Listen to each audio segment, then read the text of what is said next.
ചക്കപ്പൂഞ്ഞ അരിഞ്ഞ് കഴുകി വൃത്തിയാക്കി വെച്ചിരിക്കുകയാണ്. അത് ഈ പാകത്തിന് വെള്ളം ഒഴിച്ച് വെക്കുകയാണ്. അരപ്പിൻ്റെ ചേരുവ: തേങ്ങ, മുളക് പൊടി, മഞ്ഞൾപ്പൊടി, കുരുമുളക്, ജീരകം, വെളുത്തുള്ളി. ഇത് ഇത്രയും ചേർത്ത് ചക്കയ്ക്ക് അരയ്ക്കും പോലെ അരച്ചെടുക്കാം. നല്ലതുപോലെ തിളച്ച് വന്ന്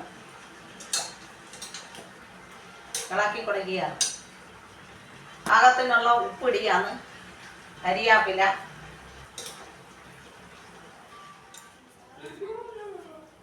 അരപ്പിടിയാണ്.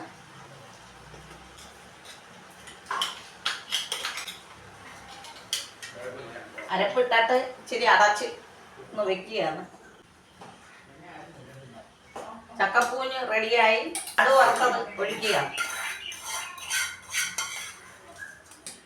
ചക്കപ്പൂഞ്ഞ് വേവിച്ചത് ഇഷ്ടപ്പെട്ടിട്ടുണ്ടെങ്കിൽ ലൈക്ക് ചെയ്യുക, ഷെയർ ചെയ്യുക.